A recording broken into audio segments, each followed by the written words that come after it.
mismo tiempo que contiene ese capítulo. 18 personajes diferentes se mencionan. 18 personas diferentes.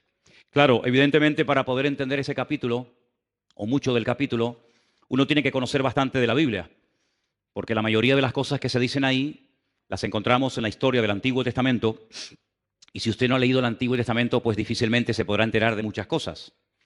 Pero este mes es el capítulo de las obras, es el tema de las obras.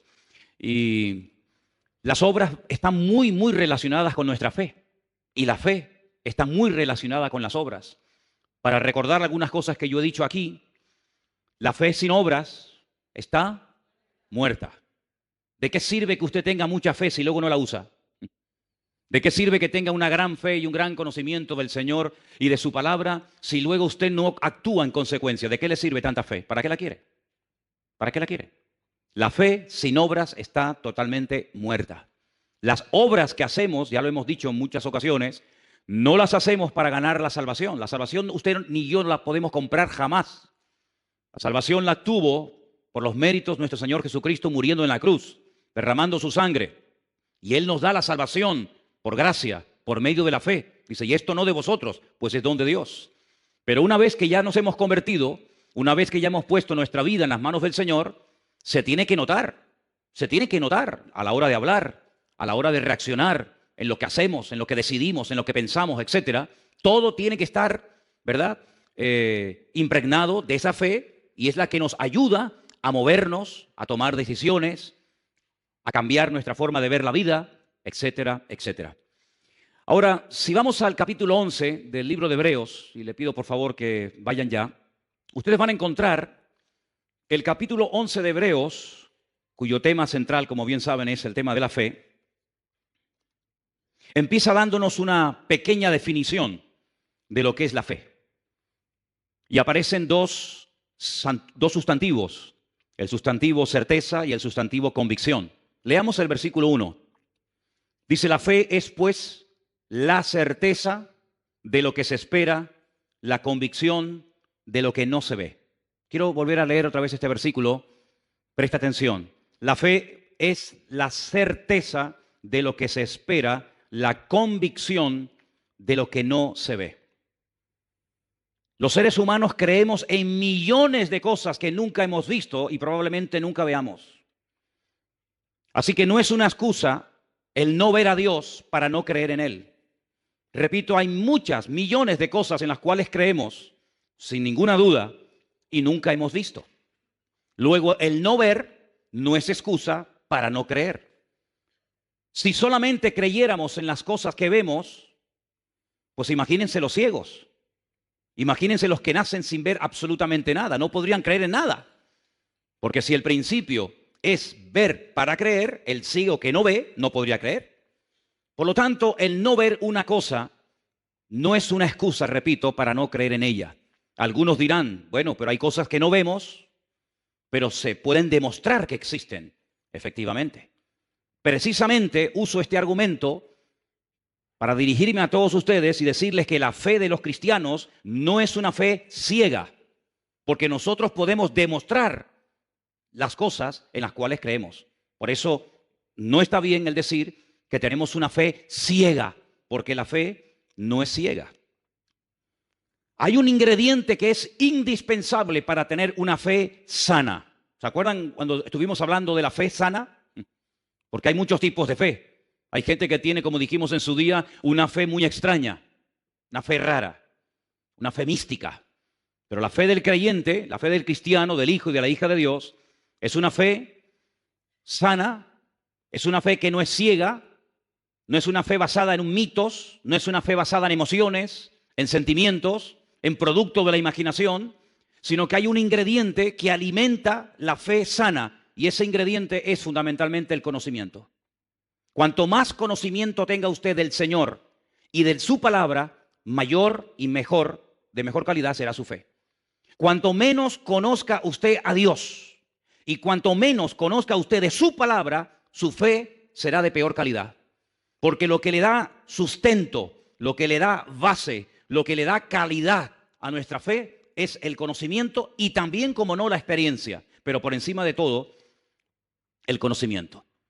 Vamos a poner ahí en la pantalla para que podamos leer la definición de la palabra certeza, porque aparece en el versículo 1 y queremos saber lo que esa palabra significa. Ahí la tenemos. La palabra certeza significa conocimiento seguro, claro y evidente que se tiene de algo sin ninguna duda. Es una creencia firme, fuera, no fuerza, fuera de toda duda. La duda es el cáncer que mata la fe. Donde hay duda, no hay fe. Y donde hay fe, no puede haber dudas. Por eso repito, la certeza es conocer a ciencia cierta, con una seguridad absoluta, clara y evidente, sin ningún género de dudas. La palabra convicción, que es un sustantivo, casi diríamos que es un sinónimo de la palabra anteriormente leída, es conocimiento seguro y claro y evidente, seguridad que tiene una persona de la verdad o certeza de lo que piensa o siente. Es una creencia firme, fuera de toda duda. Usted está firme, usted cree que Dios existe, usted cree que lo que la Biblia dice es verdad, porque el conocimiento es lo que hace que su fe sea una fe a prueba de bombas, una fe que supera la prueba, una fe que supera la duda, una fe que supera cualquier ataque interno o externo que usted a lo largo de su vida y de su trayectoria con el Señor pueda experimentar o recibir. Por lo tanto, si usted no tiene certeza y convicción de sus creencias, difícilmente usted tendrá una fe a prueba de pruebas. Por lo tanto, amados hermanos, partimos de la base de que la fe no puede estar basada única y exclusivamente en una experiencia personal, que es muy importante y es necesario el tenerla, por supuesto que sí. Pero por encima de cualquier experiencia, sensación, visión, sueño, sentimiento, emoción, etcétera, está la palabra de Dios, porque no es una fe fanática, no es una fe que nos ciega y nos impide ver la realidad de las cosas, sino al contrario. La fe nos ayuda a no creer en tonterías. La fe nos ayuda a superar tradiciones que han estado por siglos y siglos impidiéndole a la gente tener una fe genuina en el Señor. Hay pueblos en este país, aquí en España, en este país donde vivimos, que por encima de la fe y de lo que dice la palabra de Dios está la tradición. En otras palabras, la tradición manda. Y cuando le preguntas a muchas personas de este país, ¿y ustedes por qué hacen eso? ¿Y por qué practican tal cosa? ¿Y por qué hacen esto con estos animales? ¿Y por qué hacen esta festividad? Te dicen, por la tradición. Es una tradición ancestral que ha pasado de padres a hijos, de generación en generación, y como es la tradición, hay que hacerlo, aunque sea un disparate, aunque sea una locura, pero la tradición es la que manda. En la vida del creyente no hay tradición que mande. En la vida de cualquier hijo de Dios, lo que tiene que ser la base y el fundamento sólido que le da consistencia a todo el resto de nuestra vida es la palabra de Dios, el conocimiento fidedigno de la palabra de nuestro Dios. ¿Cuántos dicen amén? En otras palabras, racionalmente hay que creer en Dios, no fanáticamente. La Biblia dice en el libro de Romanos, concretamente en el capítulo 12, que la fe del creyente está basada también en la razón. Él es nuestro culto racional, dice la Biblia. Creemos en cosas que se pueden demostrar, porque si no se pueden demostrar, ¿cómo voy a creer en algo que no se puede demostrar? No somos locos. Yo creo en Dios porque puedo demostrar que Dios existe. Yo creo en la Biblia porque puedo demostrar que la Biblia es la palabra de Dios. Por eso no creo en el Corán como palabra de Dios, porque nadie me puede comprobar, nadie me puede demostrar que el Corán es la palabra de Dios. Por eso no creo en las imágenes, porque nadie me puede demostrar que esa es la forma como Dios quiere que se le adore y como quiere que un ser humano se le acerque a Él. Por eso no creo en tantas tradiciones y costumbres populares que están tremendamente arraigadas en la cultura de los pueblos, porque son simplemente eso, culturas, mitos, leyendas, tradiciones, pero que no tienen ninguna base y no tienen ningún fundamento bíblico. Pero lo que nosotros creemos, absolutamente todo lo que nosotros creemos, se puede demostrar. Y por eso nuestra fe no es una fe ciega, ni loca, ni fanática, sino es una fe robusta y una fe racional. ¿Cuántos dicen amén? Ahora bien, todo lo que nosotros creemos hasta el día de hoy nos ha llegado de la boca de otras personas. No nos levantamos una mañana y de repente comenzamos a creer en Dios, a leer la Biblia y a descartar una serie, como acabo de decir, de tradiciones o de costumbres, porque simplemente nos levantamos por la mañana y entró un rayo de luz por la ventana que nos aclaró todas las dudas y todas las interrogantes. No, no es nuestro caso, no ha sido nuestra experiencia. Prácticamente en todo cuanto nosotros creemos y practicamos hoy en día nos ha llegado por transmisión fundamentalmente oral, porque otra persona nos habló del Señor y a esa persona le habló una persona y así es como los eslabones de una cadena. Ahora, lo que nos ha llegado a nosotros como palabra de Dios, lo que nos ha llegado a nosotros acerca de la vida de Cristo y de sus milagros, de su muerte, de su resurrección, etcétera, etcétera, goza de credibilidad. Es decir, nos podemos fiar que lo que nos han predicado y lo que nos han dicho las gentes a lo largo de los 2000 años de historia de la iglesia es verdad.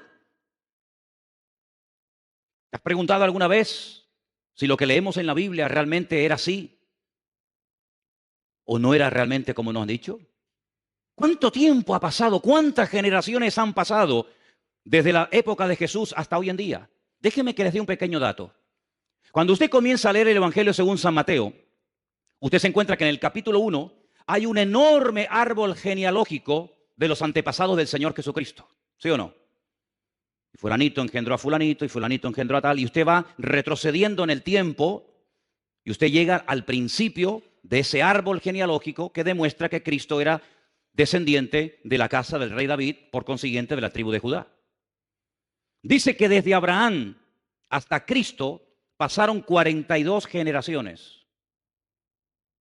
Ahora, muchos de los que están aquí, o algunos de los que están aquí, cuando leen, por ejemplo, un libro de arqueología, o los que están estudiando en institutos y universidades, muchas veces se te dan datos y se te dan fechas realmente que te dejan con la boca abierta, pero nadie los pone en tela de juicio. Por ejemplo, cuando se descubre un fósil, un hueso o algo por ahí, te dicen, esto tiene 10 millones de años. Y a veces tengo la sensación que cuanto más millones de años tenga, como que más fe hay que tener en eso. Y te dicen, no, este dinosaurio vivió hace 250 millones de años. Y nadie cuestiona la barbaridad de millones que le ponen, la cantidad de ceros que le añaden a la derecha a esa cifra. Sin embargo, si yo les dijera que desde Cristo hasta hoy en día han pasado simplemente 50 generaciones, si ponemos que una generación, según la Biblia, duran 40 años, 50 por 40 son 2000. Es decir, tenemos que creer que ese hueso, que ese dinosaurio, que esa piedra o lo que sea, tiene 100 millones de años y nadie puede decir ni mu, porque lo ha dicho el señor fulano de tal. Pero si yo os digo que de aquellas personas que vieron, hablaron y caminaron y palparon y reconocieron al Señor, simplemente han pasado 50 generaciones, que no es nada, 2000 años, todo el mundo se pone como en guardia. ¿Cómo es posible que no haya ningún problema a la hora de aceptar millones de años para una cosa y todo tipo de objeciones y de problemas y de trabas se ponen cuando hablamos de que desde Cristo hasta nosotros hoy en día han pasado aproximadamente 50 generaciones o 2000 años? ¿Por qué? Porque hablamos de Cristo. Y cada vez que se menciona o se habla de Cristo, automáticamente la gente se pone en guardia. Nadie se pone en guardia cuando te dicen que este hueso tiene 200 millones de años. Nadie. 200 millones de años, perfecto. Pero todo el mundo o mucha gente cuando hablas de Cristo y de la credibilidad de la Biblia y de la credibilidad de los manuscritos de la Escritura y de la antigüedad y del tiempo, se ponen en guardia. Pues déjenme decirles algo. Hay mucho más base para creer en las personas que vieron, caminaron y oyeron y aprendieron directamente de los labios de Cristo que para creer que ese hueso tiene 250 millones de años. Porque los sistemas de datación de las cosas, de los huesos, de las piedras, etcétera, muchas veces falla. De hecho, se han aplicado sistemas de medición sobre animales que están vivos, como por ejemplo el carbono 14 o la radiación que queda en una piedra, en algo cuando pasa el tiempo, y han dado que tiene millones de años y el animal estaba vivo y no se había muerto. Sin embargo, las personas que le conocieron gozan de toda nuestra credibilidad y de todo nuestro respeto, porque fueron testigos oculares del hecho que marcó un antes y un después en la historia de la humanidad. Sabemos cómo se llamaban, dónde vivían. Podemos hasta el día de hoy visitar los lugares donde vivieron, donde caminaron, donde predicaron, donde fueron torturados, donde fueron encarcelados, etcétera, etcétera. Incluso, fijaros qué interesante esto, los que le perseguían, es decir, los peores enemigos, utilizando la literatura, hablaron y todos sus enemigos coinciden que lo que ellos decían es lo que había ocurrido, pero que no querían aceptarlo. Tenemos muchas cartas y manuscritos de personas ateas, de personas que eran enemigos del cristianismo, que escribían y decían es que están empeñados en decir que su Dios, que su Señor, que su Mesías murió en una cruz y que dicen todos que resucitó al tercer día. No había ningún tipo de dudas entre ellos, sino que estaban unidos y podemos decir que no solamente por lo que dijeron y por lo que escribieron, sino que la arqueología, la literatura y la historia nos permiten a nosotros los cristianos hoy en día afirmar con toda certeza y convicción que todo cuanto nosotros creemos hoy en día no es producto de la imaginación ni de una locura, sino que tenemos una fe basada en un conocimiento certero de que la palabra de Dios está a prueba de bombas. Si alguien aquí ha cuestionado la Biblia, permíteme decirte que antes que tú ha habido millones de personas que han criticado y han dicho todo tipo de barbaridades en contra de la Biblia. Y muchos de los que comenzaron a meterse en contra de la Biblia y a investigar y a estudiar y a profundizar, porque la fe no impide investigar, la fe no impide, ¿verdad?, el razonar, el preguntar, el indagar, no, en absoluto. Es una fe racional. Él es nuestro culto racional, repito. Muchas de esas personas terminaron convirtiéndose y dándose cuenta de que era dura cosa es dar cosas contra el aguijón y mejor es convertirse a Cristo que ponerse a Cristo en su contra. Por lo tanto, queridos hermanos y amigos, tenemos una fe a prueba de bombas. ¿Cuántos dicen amén? Pero esa fe y ese conocimiento nos tiene que llevar a la acción. Porque entonces, ¿para qué nos sirve a nosotros todo lo que estamos escuchando esta noche? Simplemente para presumir y decir, wow, tenemos una fe a prueba de bombas. Tenemos una Biblia que es una pasada, un libro matemáticamente perfecto. No, hermano, no simplemente es para que presumamos de que tenemos un Dios poderoso, sino para llevarnos a una vida práctica, para llevarnos a la acción y para que todo lo que hagamos después de haberle conocido a Él afecte todas las áreas de nuestra vida. Lo familiar, lo psicológico, lo mental, lo económico, absolutamente todas las áreas de la vida tienen que estar impregnadas por la fe que tenemos. Ahora bien, esa palabra tan usada en el libro de Hebreos capítulo 11, la fe, la palabra emuná del hebreo, es una palabra que también tiene otras traducciones, no solamente fe, sino que también se puede traducir por lealtad y por confianza. La misma palabra. ¿Por qué? Porque no hay ninguna garantía que cuando una persona conozca la verdad va a hacer caso y obediencia a la verdad. No hay ninguna garantía. De hecho, hay personas que saben perfectamente que están haciendo algo mal, que les puede causar la muerte, lo saben y lo siguen haciendo. Luego, no hay ninguna garantía que cuando una persona se exponga y conozca la verdad, diga, Señor, perdóname, tú tienes la verdad. Si no puede ser, y no es la primera ni la última vez, que una persona que conoce la palabra, que conoce la verdad, que ha entendido el Evangelio, viva de espaldas al Evangelio. No es la primera vez. Por lo tanto, cuando hablamos de fe, tenemos que preguntarnos, ¿vamos a ser obedientes a lo que aprendemos? ¿Vamos a ser coherentes con nuestra fe? ¿Cómo demuestro que soy obediente y coherente con la fe que tengo? A través de las acciones que hago. Porque si mis acciones contradicen a la fe que digo tener, mi fe probablemente no es una fe sana, sino es una fe muy particular, muy personal, donde yo pongo las reglas en vez de someterme, como tengo que hacer, a las reglas y a los principios de nuestro Dios. ¿Cuántos dicen amén? Dígale al que está a su lado, nuestra fe no es ciega. Nuestra fe es una fe racional, basada en el conocimiento. Aleluya. Ahora, algunas personas dicen, yo soy hombre de ciencia, más que de fe. Bien. Dicho sea de paso, la palabra ciencia o conocimiento está en la Biblia. Es un don. La Biblia dice que hay un don que es el don de ciencia. No voy a hablar del tema ese ahora, pero el Señor en ningún momento está en contra del conocimiento. En absoluto.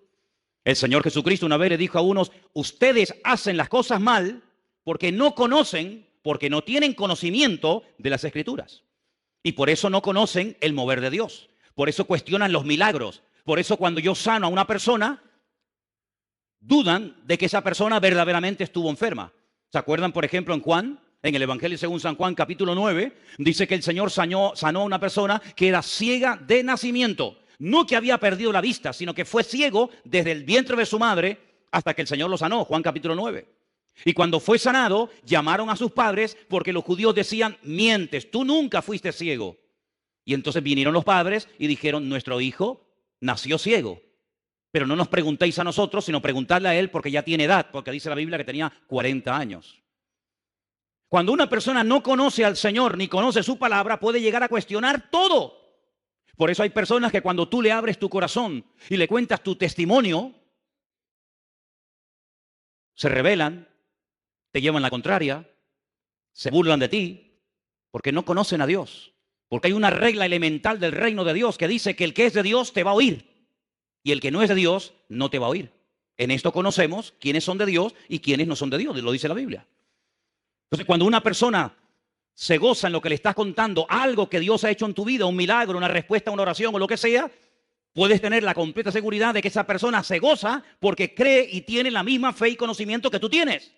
Pero cuando a una persona le dice, yo tenía cáncer y Dios me ha sanado, y se burla y cuestiona el poder de Dios, es porque no conoce ni a Dios ni a su palabra. Porque si conociera a Dios y a su palabra, diría, gloria a Dios, ¿cómo no te va a sanar el Señor de cáncer si Él es el Señor todopoderoso? ¿Cuántos dicen amén? Pero cuando el Dios de esa persona no es un Dios todopoderoso, ¿cómo te va a sanar a ti Dios de esa enfermedad o de cualquier otro problema? ¿Te das cuenta? Así que la ciencia te lleva hasta la frontera, te permite conocer cosas, pero no te permite entender las cosas. Por eso hay gente de ciencia que conoce, pero no entiende. Sin embargo, si vamos a Hebreos capítulo 11, en el versículo 3, fíjate, porque yo una de las razones por las cuales le pedí que ustedes estudiaran y leyeran el capítulo 11 de Hebreos es para que se dieran cuenta la cantidad de cosas que se pueden hacer en la vida cuando una persona tiene fe en Dios. Y dice en el versículo 3, por la fe entendemos. Ay, amigo, no solamente conocemos. Yo para conocer muchas cosas no necesito tener fe. Pero para entender muchas cosas tengo que tener fe, porque el conocimiento no me lleva al entendimiento. Me da una información con la cual puedo incluso estar en contra. Pero dice que por la fe entendemos haber sido constituido el universo por la palabra de Dios. De modo que lo que se ve fue hecho de lo que no se veía. Luego lo visible viene de lo invisible. Ahora, el día que Dios diseñó y creó el universo, no habían testigos. No había ningún notario tomando nota. No había nadie que pueda decir, yo estuve allí y efectivamente fue así. Yo lo vi cuando le dijo a la nada, sea la luz, y la luz apareció de la nada. No hay testigos, ni siquiera uno. Y entonces es cuando tenemos que recurrir al documento oficial donde Dios da testimonio de sí mismo. Y ese documento oficial que Dios utiliza para dar testimonio de sí mismo es su palabra.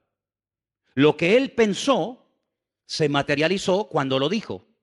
Pero si Dios simplemente hubiera dicho, sea la luz o sea tal y cual otra cosa, y esa palabra, esa orden, ese mandato no se hubiera escrito, ¿cómo sabríamos tú y yo que Dios creó el universo con el poder de su palabra sin tener ningún tipo de materia prima en la mano? Hermanos, para hacer este púlpito hizo falta un material llamado metacrilato. Para construir o hacer esta plataforma se necesitó madera. Para construir este edificio hizo falta cemento, arena, etcétera, etcétera. Pero Dios no necesitó materia prima para crear el universo, sino que lo único que, entre comillas, utilizó o usó el Señor fue el poder de su palabra. Y esa declaración, esas 6 veces que Dios da órdenes a la nada, las tenemos registradas en el único documento oficial que atestigua y da fe que lo que Dios hizo se cumplió. Y ese documento, gracias al Señor, lo tenemos aquí en la mano. Y se llama la Biblia, la palabra de Dios. ¿Qué es lo que puede presentar el hombre como contraargumento? Teorías. Teorías no demostrables. Opiniones, especulaciones, hipótesis. Y hay 10 o 12 opiniones diferentes acerca del origen de todo esto.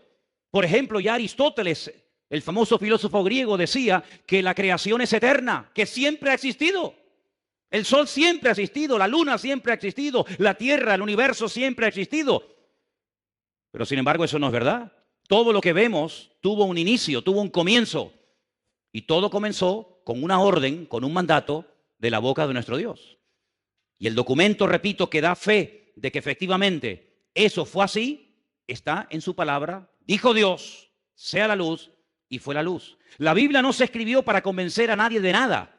La Biblia no es un libro cuyo objetivo fundamental es convencer al inconverso de que existe Dios. Ese no es el objetivo de la Biblia. El objetivo de la Biblia no es demostrar que Dios existe. El objetivo de la Biblia no es ese. La Biblia ya desde el principio comienza mencionando a Dios en primera persona. Dijo Dios, sea la luz, y fue la luz. Y ya lo da por hecho. Incluso la misma Biblia dice que el necio dice en su corazón que Dios no existe. El necio. Porque hay que ser necio. Y yo me remito a la palabra de la Biblia. Hay que ser un necio para decir que Dios no existe. El día que a mí me demuestren que Dios no existe, ese día nos sentaremos y hablamos. Pero de momento no he encontrado en todos los años que tengo a nadie que sea capaz de demostrarme que Dios no existe. Algunos me dicen, demuéstrame tú que tu Dios existe. Digo, no, vamos a hacerlo al revés. Empieza tú. Empieza tú. Ustedes son mayoría, ¿no? Los que dicen que Dios no existe, pues presentadme argumentos para demostrar que Dios no existe. Y nadie te va a poder demostrar que Dios no existe, absolutamente nadie. Ahora bien, las dos palabras que aparecen ahí en el versículo 1, certeza y convicción, todos ustedes saben que la Biblia se escribió fundamentalmente en dos idiomas. El Antiguo Testamento se escribió en la lengua sagrada, el hebreo, y el Nuevo Testamento se escribió en el idioma culto de la época, que era el griego, ¿vale? Los manuscritos de los cuales se ha traducido el Nuevo Testamento a todas las lenguas que existen hoy en día son de origen griego. Las dos palabras que aparecen ahí en el versículo 1, griegas, para hablar acerca de certeza y convicción, una de ellas es la palabra upostasis. Permítame llevarles al capítulo 1 de Hebreos, versículo 3. Estamos en Hebreos capítulo 1, versículo 3, donde dice lo siguiente. El cual, siendo el resplandor de su gloria y la imagen misma de su sustancia, esa es la palabra que les acabo de mencionar, y quien sustenta todas las cosas con la palabra de su poder, habiendo efectuado la purificación o la limpieza de nuestros pecados por medio de sí mismo, se sentó a la diestra de la majestad en las alturas. Una cosa es que yo diga la palabra agua, que todo el mundo la conoce, y otra cosa es cuando tomamos ese elemento que todo el mundo conocemos y sin el cual es imposible la vida, y lo analizamos químicamente. Hay una fórmula que define al agua, como hay una fórmula para definir todo lo cuanto existe y que tiene materia, que tiene masa. Y la fórmula del agua es H2O, hidrógeno y oxígeno. El hidrógeno es energía. Por eso cuando bebes agua, no solamente calmas la sed, oxigenas tu cuerpo, oxigenas tu sangre, sino que además te mete oxígeno en tus venas, hidrógeno. Y el hidrógeno en grandes cantidades es una bomba. Hay bombas de hidrógeno, mucho más potente que la bomba atómica. El hidrógeno es capaz de mover toneladas y toneladas y cosas que no te puedes ni imaginar. En una pequeña cantidad, si fuera más nos mataría, si fuera menos no serviría para nada, pero con esa fórmula H2O, dos moléculas de hidrógeno y un oxígeno, sobrevivimos y gracias al Señor por ese elemento tan maravilloso. Y dicho sea de paso, 3/4 partes de nuestro cuerpo es agua y solamente una parte es materia. Ahora bien, la Biblia nos dice que la esencia de Dios es, por ejemplo, el amor. La esencia de Dios es el amor. Nosotros podemos decir, yo tengo amor, yo tengo paciencia, yo tengo paz, yo tengo conocimiento, yo tengo tal y tal otra cosa. Pero hablando con propiedad, Dios no tiene nada. Dios es.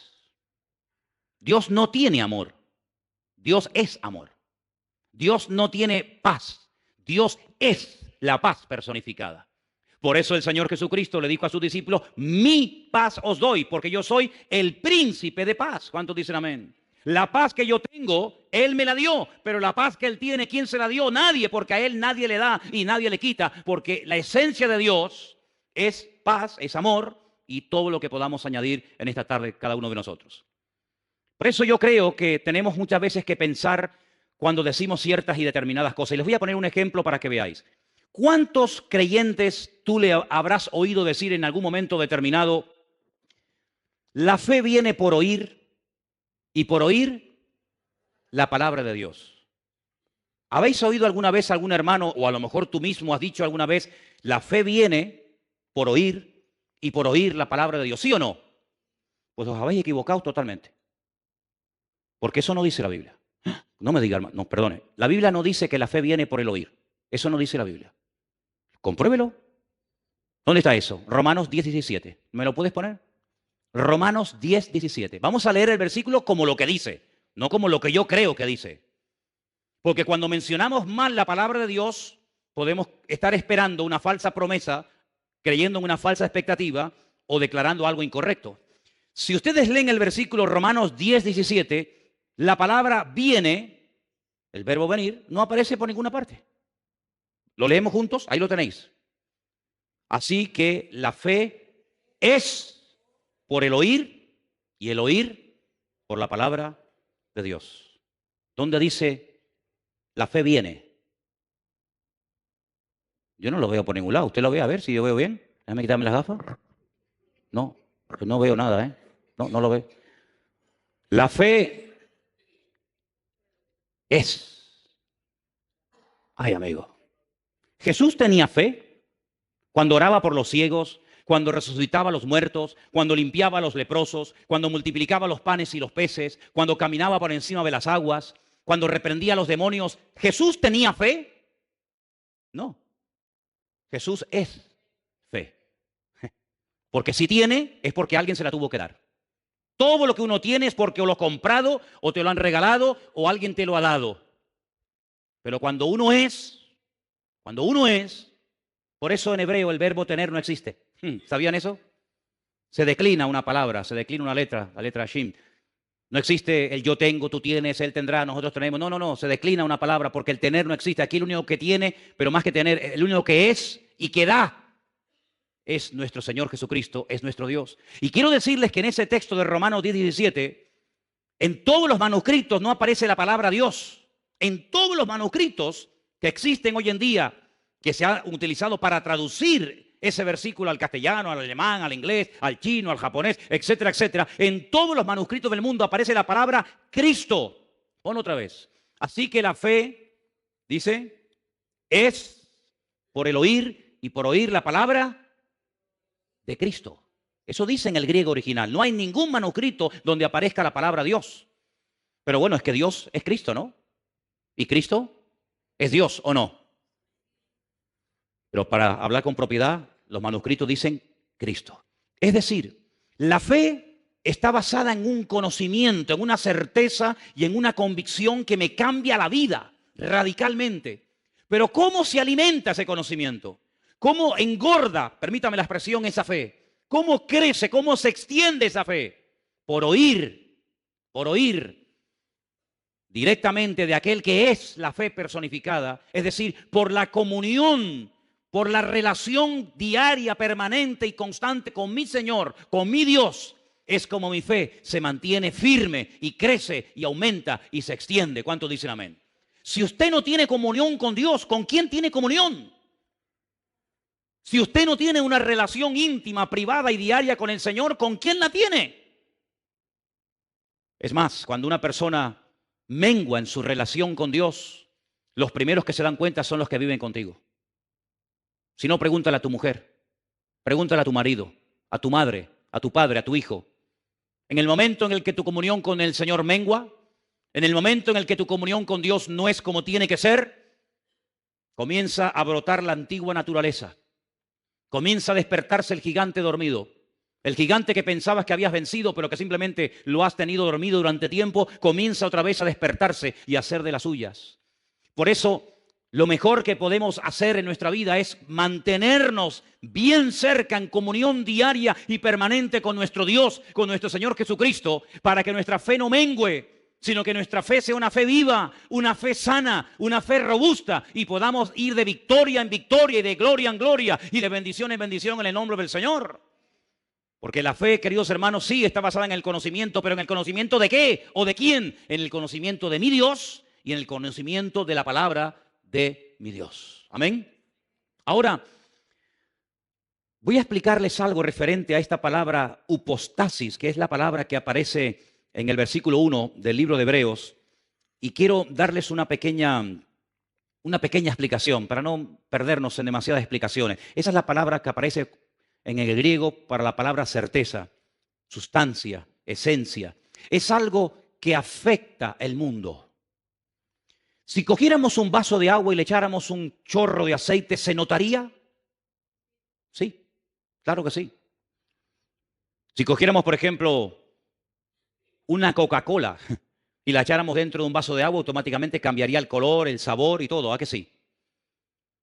En otras palabras, nuestra esencia como seres humanos es una esencia que viene deteriorada por la desobediencia y por el pecado. Y por eso cuando venimos a este mundo tenemos que aprender a ser obedientes. Nunca se aprende, nunca hay que enseñarle a un niño a ser desobediente. ¿Usted le enseñó a su hijo a ser desobediente? No, es que ya eso lo aprenden solo. ¿Usted le enseñó a un niño decir mentiras? No, las aprenden solo. ¿Decir malas palabras? Es como que viene en la esencia del hombre, ¿verdad?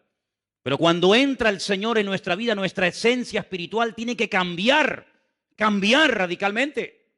Por eso no es normal, aunque algunos crean que sí, que cuando pasan muchos años caminando con el Señor y conociendo al Señor, sigamos hablando igual, actuando igual, pensando igual, pecando igual.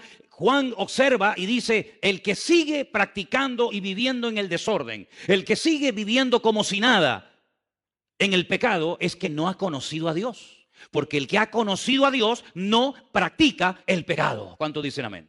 Dígale que está a su lado. El que conoce a Dios no practica el pecado. No lo puede practicar. Porque cuando uno conoce al Señor, lo que menos uno quiere hacer en la vida es pecar y desobedecer al Señor. En esto conocemos que hemos pasado de muerte a vida, dice Juan, en que amamos a los hermanos. ¿Cómo pueden pasar años sin dirigirle la palabra a una persona y usted llamarse cristiano? Es que probablemente usted no sea cristiano. Porque la Biblia dice que el que practica asiduamente algo no ha conocido a Dios. Es que no lo digo yo, que yo no he escrito ni una página de la Biblia. La Biblia dice que el que dice que ama a Dios y trata al trancazo a su hermano y no le habla, lo insulta, lo humilla, no lo ama, no lo respeta, no lo perdona, no le permite en un momento determinado cometer un agravio contra usted, entonces usted es más duro que Dios. Usted es más juez, más duro y más intolerante que Dios. Porque la Biblia dice que en esto se demuestra que hemos pasado de muerte a vida. En que hay algo en nuestra naturaleza que ha cambiado. ¿Y saben lo que ha cambiado? La esencia. Ahora tenemos la esencia de Dios. Dice que Él es el autor y el consumador de nuestra fe. Él es el que nos da la fe y el que nos mantiene esa fe viva en nosotros. Y por eso, cuando obramos, cuando hacemos obras, cuando hacemos buenas acciones, fruto, en definitiva, pues estamos demostrando que nuestra fe no es una fe muerta, sino es una fe viva. La otra palabra que aparece también se puede encontrar en la Biblia como la palabra amonestación. ¿Podemos ponerle otra palabra? Una era upostasis, la otra es elengos. La palabra elengos a veces se traduce en la Biblia por la palabra reprender, amonestar. Es decir, escuche bien esto es un concepto que esta semana me ha llamado mucho la atención. Cuando dice la fe es convicción, la fe es una amonestación. La fe es algo que me sacude. La fe es algo que me dice, no, así no es. La verdadera fe, no la fe religiosa, no la fe de la tradición, no la fe del mundo, no. La fe de Dios, esa semilla, esa esencia divina que Dios pone como regalo en tu alma, en tu corazón, es una semilla que te sacude por dentro. El engos es que te reprende, que te amonesta. Que ya no te sientes bien cuando vas a adorar lo que no hay que adorar. Que ya no te sientes a gusto cuando vas a pecar. Ya no puedes pecar a gusto como antes. Ya no te gozas en el pecado, sino que ahora te gozas en la justicia. Y te sientes mal cuando ofendes a Dios. Esa es una característica de la fe de la cual se habla muy poco. Porque se suele hacer mucho énfasis que la fe es para ver milagros, para recibir respuesta a nuestras oraciones. Sí, todo está muy bien. Pero cuidado, la fe que decimos tener también nos tiene que sacudir. Y también nos tiene que abrir los ojos y quitar la venda y el velo de nuestra cara. y nos amonesta y nos reprende diciendo, que eso no es así. Por eso, queridos hermanos, dice la Biblia que cuando Pablo se convirtió al Señor, enseguida predicaba de la fe.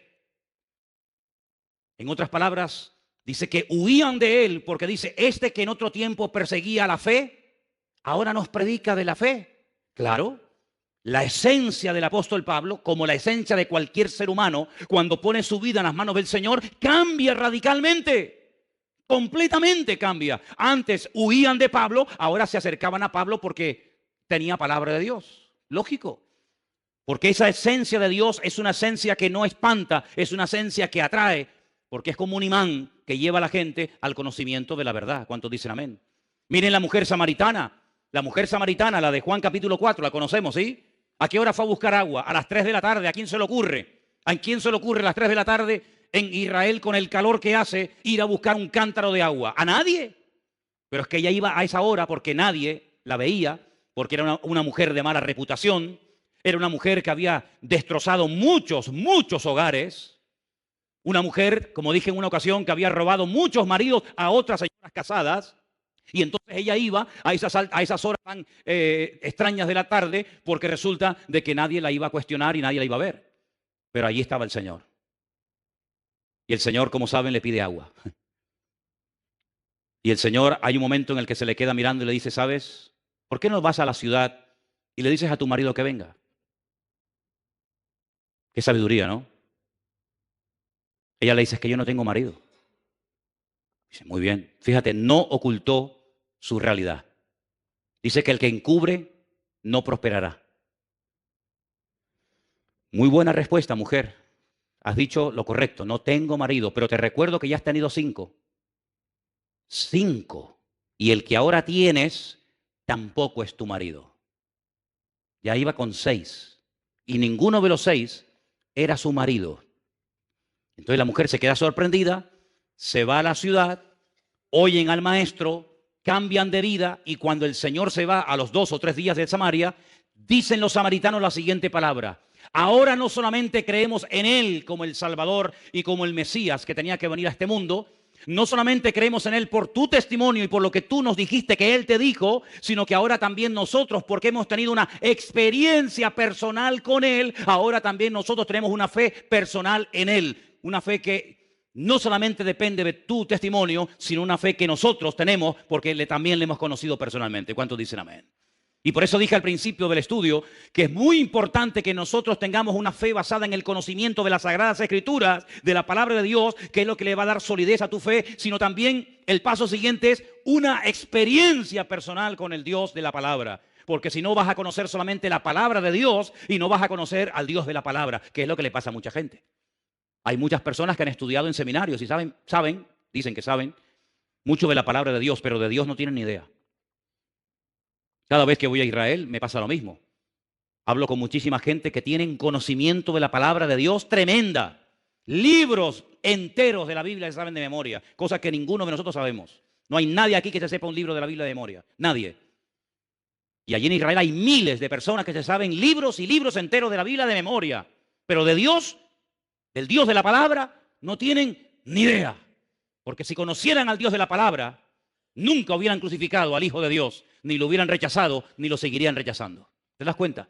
Luego el conocimiento por sí mismo no es suficiente.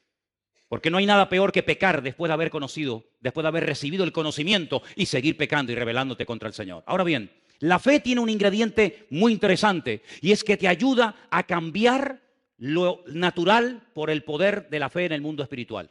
Es decir, hay varios pasajes, voy a poner solamente 2 o 3 ejemplos para que veáis lo interesante que es. Hay gente que acepta cosas en la vida con una cierta resignación, como diciendo, bueno, esto es lo que me ha tocado en la vida. Esta es la cruz, dicen algunos, que me ha tocado llevar. Vamos a ver. ¿Usted se acuerda cuando un joven llamado David, que en aquel momento no era rey ni era nada, recibe el encargo de su padre para que vaya al campo de batalla donde están sus hermanos mayores a ver cómo están? ¿Se acuerda del pasaje? Seguro que sí. Dice la Biblia que cuando llegó al campamento y habló con sus hermanos y le dio la comida que traía para ellos de parte de su padre, Él se dio cuenta de que en el campamento había un ambiente extraño. Allí no se respiraba a fe por ninguna parte. Allí había temor, allí había miedo. Y él pregunta y dice, ¿qué es lo que pasa? Porque yo noto que aquí hay un ambiente donde no está la presencia del Señor. Porque dice la Biblia que el amor echa fuera el temor. Y allí había temor por todas partes. Empezando por el rey hasta el último del ejército. Y le informan de que hay un paladín, que hay un gigante enorme llamado Goliat, que lleva 40 días asustando, amedrentando a las tropas del ejército de Israel. Y entonces él le dice al rey Saúl, yo voy a ir y voy a luchar contra ese hombre. Y todo Israel sabrá hoy que el Dios de Israel es el Dios vivo y verdadero. Recibe todo tipo de oposición. Primero por parte de sus hermanos. Segundo, el rey intenta ponerle una armadura que ni a él le servía, cuanto menos a David. En otras palabras, intentan con armas naturales dotar o capacitar a David para una batalla que ni ellos mismos, todos juntos, serían capaces de vencer al gigante Goliat.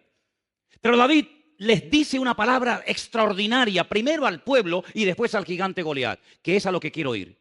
Primeramente le dice a los soldados, incluido al rey Saúl, yo no voy a él con espada y con jabalina.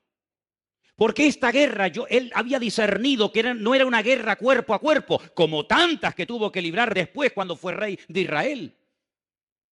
Sino que esta es una guerra que tiene una connotación diferente. Y ustedes no han sabido discernir el espíritu que hay detrás de este hombre. Ustedes miran a Goliat, pero yo me doy cuenta de que detrás de Goliat hay demonios.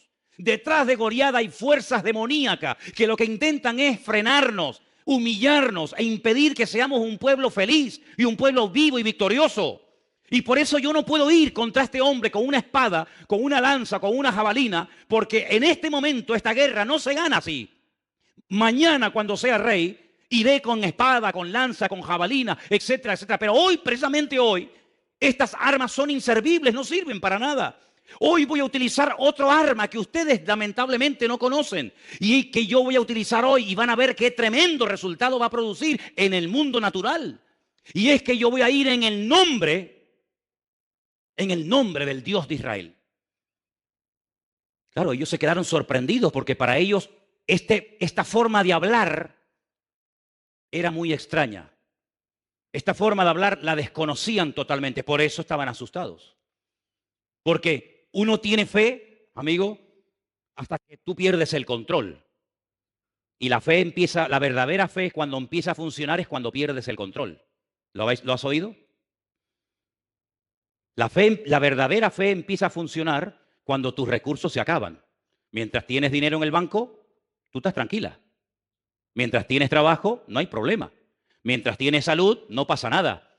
Pero se te acaba el dinero, comienzas a tener problemas de salud, pierdes el trabajo, te quitan 3 o 4 cositas que te dan una falsa seguridad y ahí es donde empieza a funcionar la fe.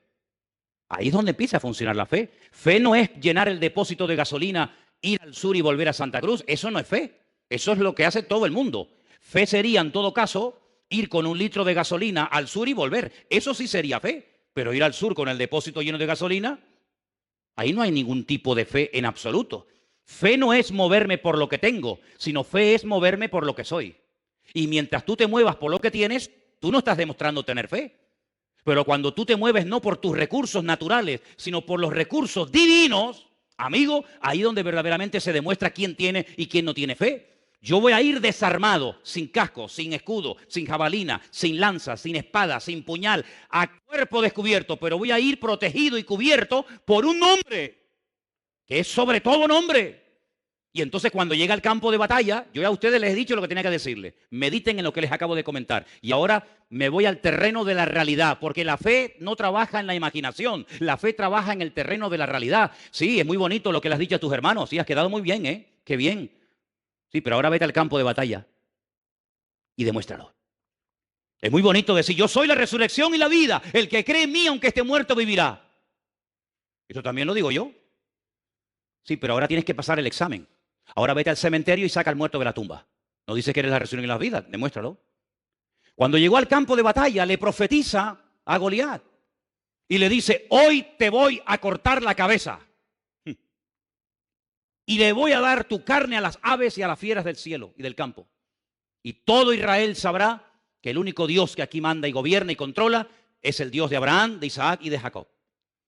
Y en base a esa palabra, en base a esa fe, por eso David es mencionado en el libro de Hebreos, aunque de pasada, porque dice que el tiempo le faltaría si se pone a hablar de cada uno de ellos, pero se menciona el nombre de David, si lo habéis visto. David acaba de dar una palabra de fe, como tú y yo la podemos dar. Pero ahora hay que ir a la acción, amigo. Y ahora le dice a Goliat, ven, acércate. Y dice que se va a un arroyo donde toma 5 piedras. Una vez se lo expliqué, solamente de paso se lo vuelvo a explicar. Los filisteos controlaban toda la costa mediterránea. 5 ciudades. Gaza, Askelón, Asdod, Ecrón y Gaza. Y Gat. 5 ciudades. David dice 5 piedras, una para cada uno. Después de Goliat vendrá el otro y el otro y el otro. No fue capaz de venir nadie más. La Biblia dice que cuando salió, él le lanzó aquella piedra, derrotó al enemigo y todos los filisteos salieron huyendo. Es una cosa fuera de toda lógica. Porque que un joven mate a un gigante y que todo un ejército se ponga en desbandada, ¿pero por qué? Porque lo que hay es que descabezar al enemigo. Dice la Biblia, y Jesús lo explicó muy claramente, por favor entiendan esto.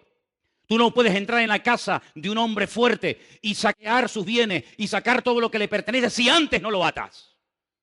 ¿Cómo te vas a meter tú en la casa de un hombre que es más fuerte que tú, quitarle todo y llevártelo a tu casa? Es imposible. Primeramente habrá que reducirlo, atarlo, esposarlo, amarrarlo, y luego entras y te llevas las cosas. No es que estás dando una lección para saber cómo robar, cuidado.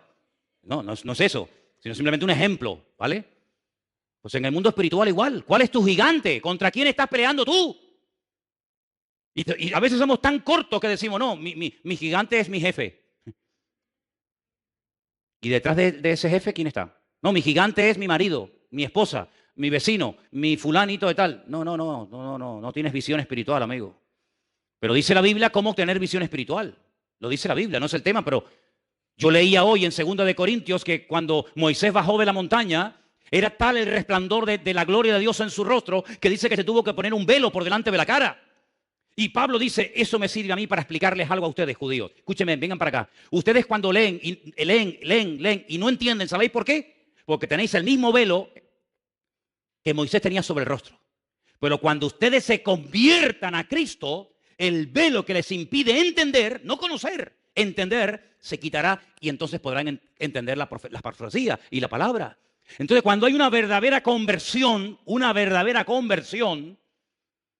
la visión espiritual se recobra. Antes era ciego, mas ahora veo. Ahora te das cuenta que detrás de ese político, detrás de esa persona que te critica o te calumnia o que sea, hay fuerzas espirituales donde nosotros podemos tener un efecto tremendo por medio de la fe, porque la fe me sirve para entender, la fe me sirve para tomar decisiones, la fe me sirve para avanzar y la fe me sirve también para discernir en el mundo espiritual dónde está el problema, no en lo natural, sino en lo espiritual. ¿Cuántos dicen amén? Bueno, yo espero que no hayan perdido el hilo, yo sé que son tantas cosas, pero ¿se dan cuenta, hermanos? ¿Se dan cuenta que ser creyente es mucho más que venir aquí todos los domingos? ¿Te das cuenta? ¿Te das cuenta que tus batallas personales no son mi responsabilidad, son tu responsabilidad, no son la mía? Que todos tenemos nuestras batallas y nuestros gigantes y nuestras luchas y nuestras ciudades amuralladas y nuestras fortalezas, todos. Y tenemos que crecer, sí, como pueblo de Dios, como iglesia, pero también a nivel individual. Tenemos que crecer. Uno de los problemas que tenía el pueblo de Israel es que no crecía en relación al tiempo que llevaban caminando con el Señor. Dice, ustedes salieron de Egipto, pero Egipto no salió nunca de ustedes. Siguen todavía con la mentalidad de Egipto, echan de menos los pepinos, la cebolla, la comida de Egipto, por favor, pero si allí vivíais como esclavos, pero cuando os viene un problema enseguida volvéis al pasado, enseguida pensáis en qué bien vivíamos en Egipto. ¡Falso! ¡Falso! ¿Cómo que vivíamos bien en Egipto? Si allí vivíamos privados de libertad y estábamos pasando miseria, pobreza y necesidad y hambre. ¿Qué dicen? ¿Verdad? El enemigo siempre cuando viene un momento de prueba te va a hacer mirar atrás, siempre. El enemigo nunca te va a poner una visión delante. El único que dice mira hacia adelante es el Señor. Pero la mujer de Lot, cuando tuvo un momento de duda, ¿dónde miró? Atrás, nunca mira adelante. El enemigo siempre te va a hacer creer que los tiempos pasados fueron mejor que los presentes. Dice, y el que habla así no es sabio. Por lo tanto, cada vez que te entra nostalgia, cada vez que te dan ganas de mirar atrás, no es Dios el que te está hablando. El Señor siempre te dice poner la mira en las cosas de arriba, si es que verdaderamente habéis resucitado con Cristo Jesús. El segundo ejemplo que les quiero poner, el primero fue el de David con Goliat, ¿sí? El segundo ejemplo es el de Elías, profeta Elías. Un hombre que sube a lo alto del Monte Carmelo y le dice a 400 profetas falsos de Baal: hoy tiene que quedar aquí bien claro en esta montaña quién es el verdadero Dios. Vamos a ver, lo que no es correcto es que ustedes por un día adoren a Baal y otro día adoren a Dios. No puede ser, esto es una ambigüedad, esto no lleva a ninguna parte. Vamos a tomar una decisión. Y en aquel monte que es muy alto, del cual se ve muchas partes de Israel, todo el valle de Megiddo, etcétera, etcétera, les dice: vamos a orar, vamos a entrar en una guerra de tipo espiritual. Aquí no vamos a pelear cuerpo a cuerpo, sino aquí vamos a pelear en el mundo espiritual. Ustedes pongan sobre un altar de piedras a un buey y yo pondré otro. Y ustedes oren e invoquen a vuestras divinidades y a vuestros dioses. Si vuestro Dios es el verdadero, que lo demuestre y punto. Que descienda fuego del cielo. Si no desciende fuego del cielo, ustedes están sinceramente equivocados. Estáis creyendo en una mentira como si fuera verdad. Y estáis inculcando y transmitiendo de generación en generación esas mentiras y esas fábulas a vuestros hijos. Y eso no se puede permitir ni un momento más. Después yo tendré mi oportunidad, invocaré al Señor. Y si mi Dios me responde por fuego y quema este altar, entonces queda bien claro que vosotros estáis adorando a un Dios falso y el Dios mío es el verdadero. Estaban tan equivocados y tan fanatizados que dijeron: vale. Podían haber dicho: no, espera. Vamos a buscar una cosa más sencillita, Elías, por favor, que caiga fuego del cielo. No, pero ellos estaban tan convencidos que dijeron: vale, venga. Es increíble cómo la gente puede incluso llegar a dar la vida por una mentira creyendo que está muriendo por una verdad. Es terrible. La fe religiosa es peligrosa. La fe religiosa puede llevarte a cometer barbaridades. Oraron desde la mañana hasta el atardecer y allí no hubo ninguna respuesta hasta que le tocó el turno a Elías. Y dice la Biblia que cuando Elías oró, previamente había dicho que le echaran agua a la leña, que le echaran agua al altar, etcétera, y cayó fuego del cielo. Allí se demostró que el Dios de Israel era el Dios vivo y verdadero y no Baal, al cual ellos adoraban. Esa no fue una guerra de un ejército contra otro ejército. Esa no fue una guerra de tipo natural, fue una guerra de tipo espiritual.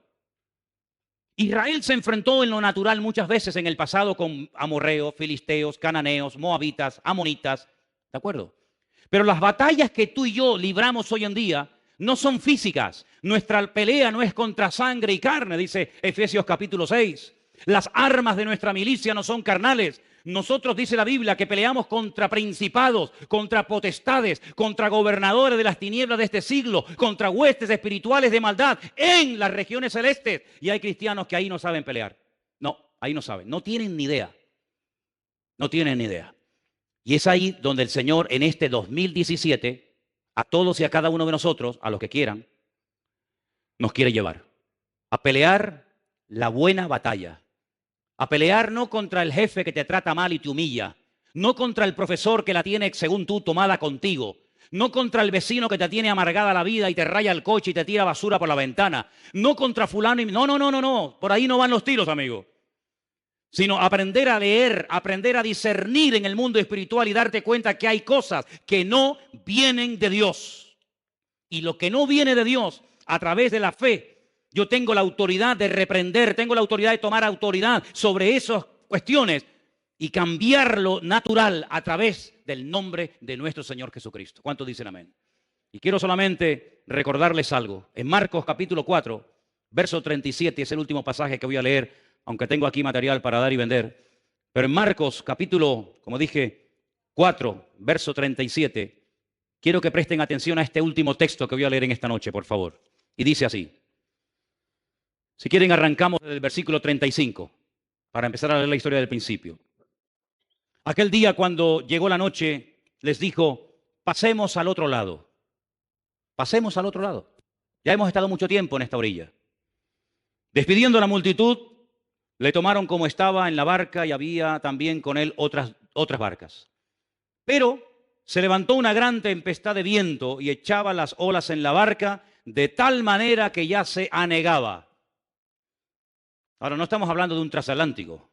Estamos hablando de pequeñas embarcaciones donde si entra mucha agua, lo más probable es que nos hundamos aquí todos y puede haber algún muerto. De hecho, ¿cuánta gente, cuántos miles de personas han muerto cruzando de diferentes partes del mundo hacia Europa porque el tipo de embarcaciones en el que vienen no sirven para nada?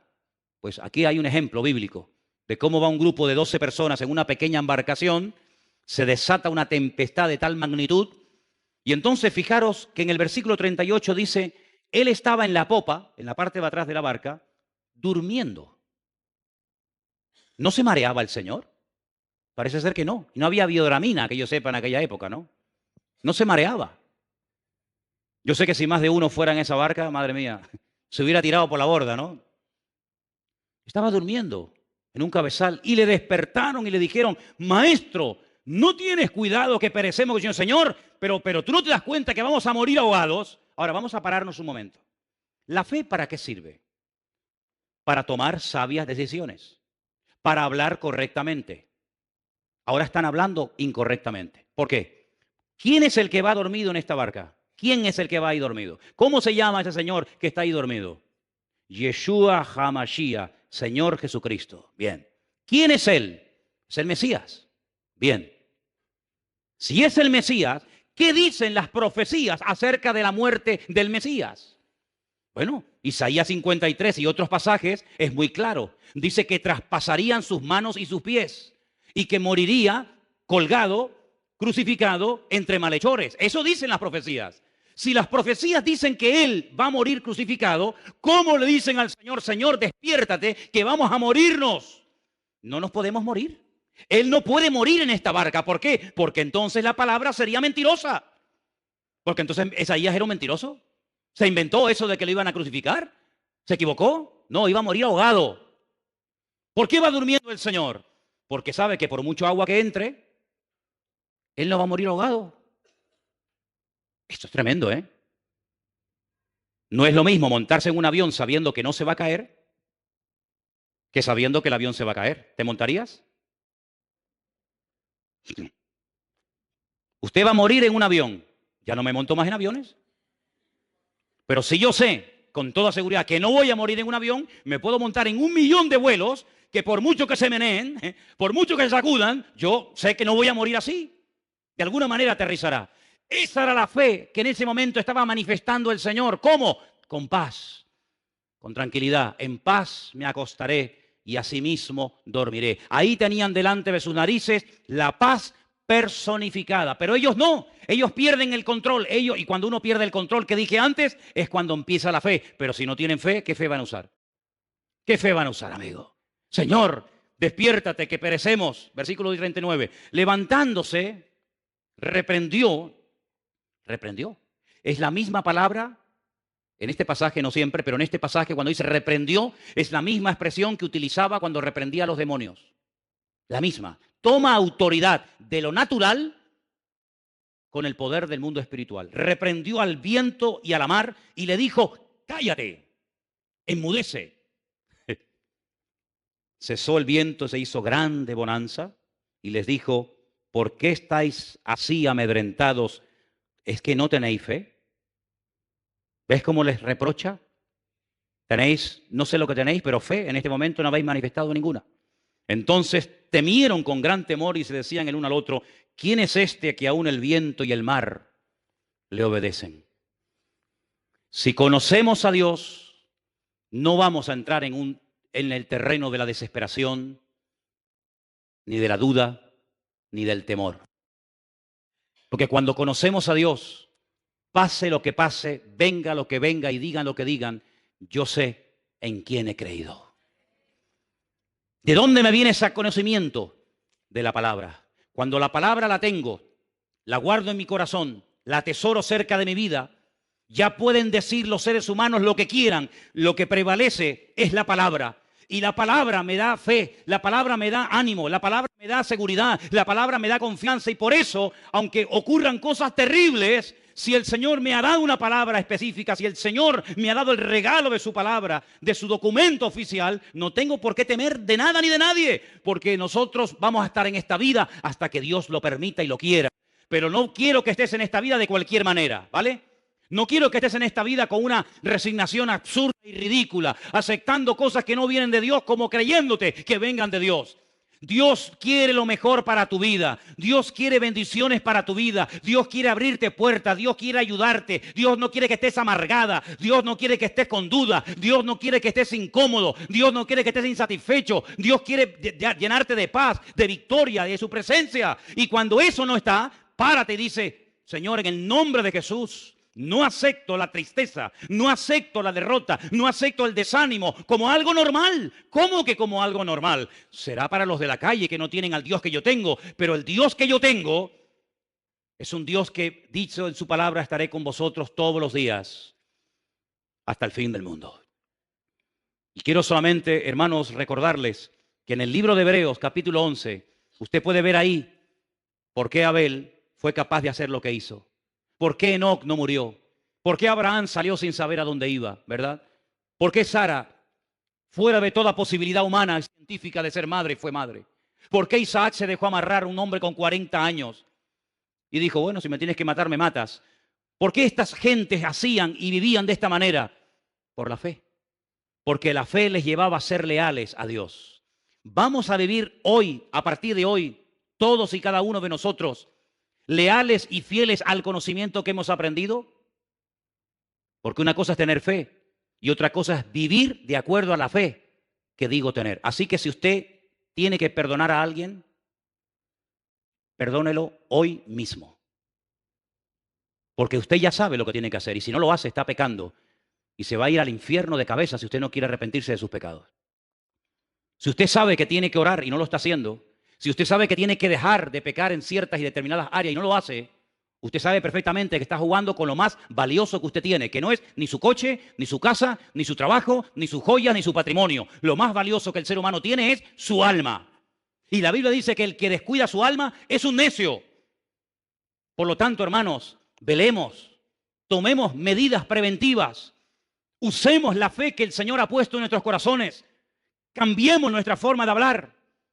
Es una vergüenza cómo está reaccionando el mundo ante una persona que nos puede gustar más o menos, pero que ha hecho una serie de declaraciones que sí que pueden ser muy, todo lo que tú quieras, pero hermanos, a nosotros no nos van a convencer las naciones de la tierra ni los medios de comunicación. Nosotros sabemos en quién hemos creído y nosotros sabemos que nuestro Dios está con nosotros.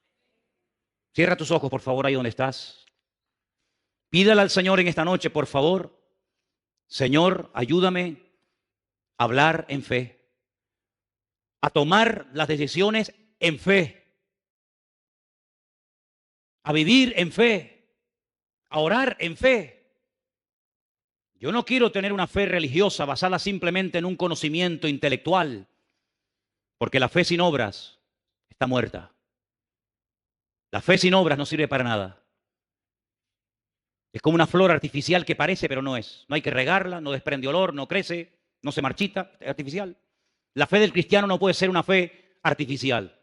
Es una fe que hay que cuidar, que hay que usarla, que tiene que crecer, que tiene que madurar, que tiene que robustecerse.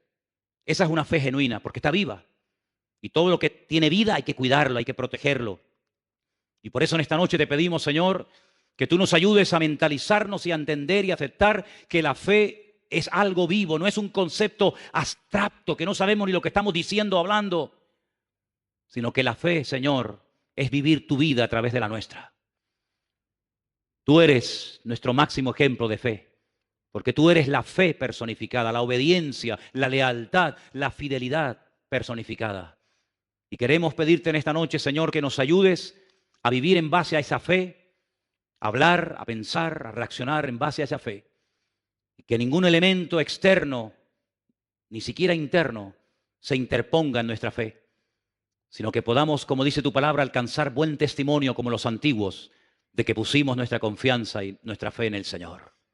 Gracias por el regalo hermoso de tu bendita palabra, a la cual amamos y hacemos bien en escudriñarla y en leerla. Señor, gracias porque podemos alimentar la fe con tu palabra, porque tu palabra es la fuente de la fe. Y queremos en esta semana esforzarnos en leerla, en escudriñarla, en memorizarla, porque es la palabra de Dios la que nos hace entender los misterios que el hombre todavía no entiende y comprende. Conocen, pero no entienden. Pero el creyente sabe, conoce y entiende, porque con la fe podemos entender cómo se hizo el universo, los tiempos, las edades, las salidas y las puestas del sol, las estaciones, todo lo podemos entender, porque tu palabra es la sabiduría misma. Y te pedimos, Señor, que nos ayudes a amarla y a tenerla siempre en nuestros corazones.